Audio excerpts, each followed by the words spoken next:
Yes, hello everybody. Myself Mr. Shah. Today I am going to teach you first language English. In that I am going to continue poem number 1,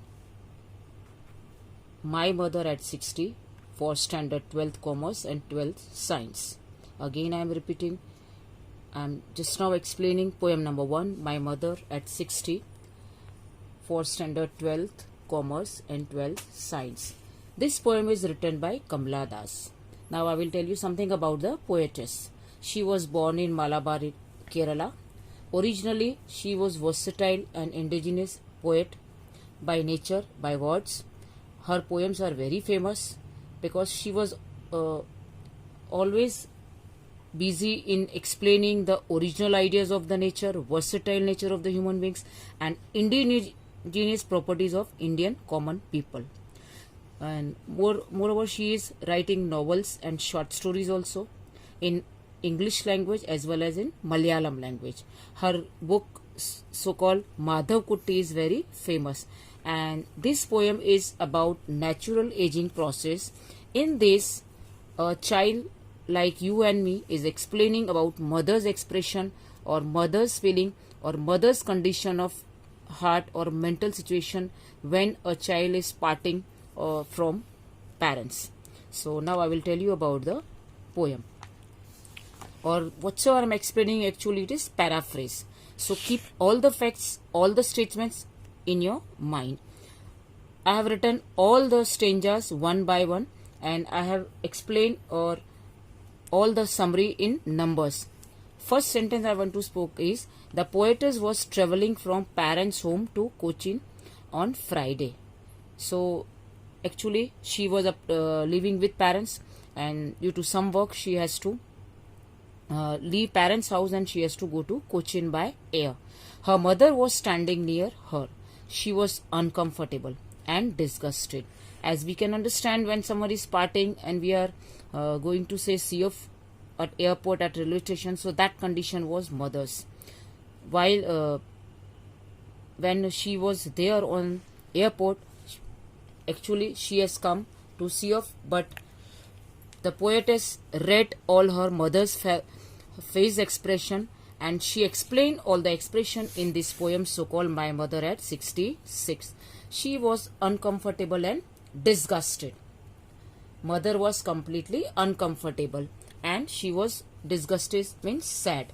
Her expression was showing that she was reflecting as if she is wounded army man or a soldier who is not willing and who is not happy with the particular situation.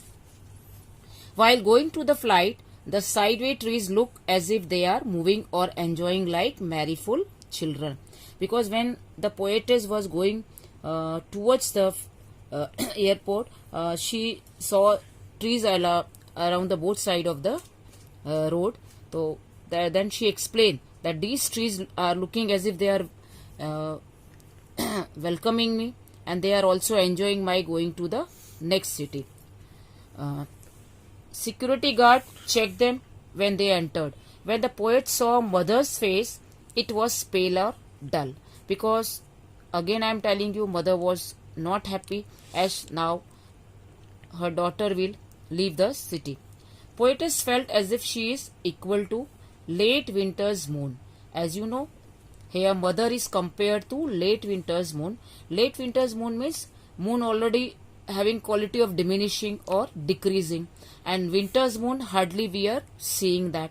And so poetess has compared her mother's pale or disgusted or sad face with late winter's moon, that is always decreasing day by day. Even the poetess Kamala Das was full of pain and fear, but fact is that she was not showing that fear, that scaredness or feelings for mother or feeling of departing on her face. Still the poetess say in good words, in happy words, her final statement to mother was, see you soon, Amma. So these words inspire us that whatsoever the condition, whatsoever the real life of we are facing, we must be happy by face, by our expression, and all with full smile and smile. And we also must have same courage, same happiness, same expression on our faces, in our words and in our deeds. Here now I want to give you homework or the points you should remember till your final exam. Now question number 1 is write about poetess pain and fear. Again I am repeating my question. Write about poetess pain and fear. Second question is why the trees are described as sprinting. Second question is why the trees are described as sprinting. Third question is why the mother was compared with winter moon. Fourth question is write about sea of words and feelings of the poets.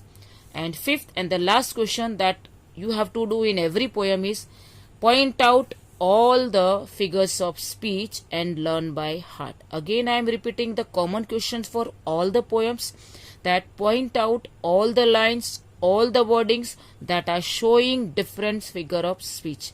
Goodbye. Have a nice time. Thank you for listening me. And if you have any query, kindly contact me.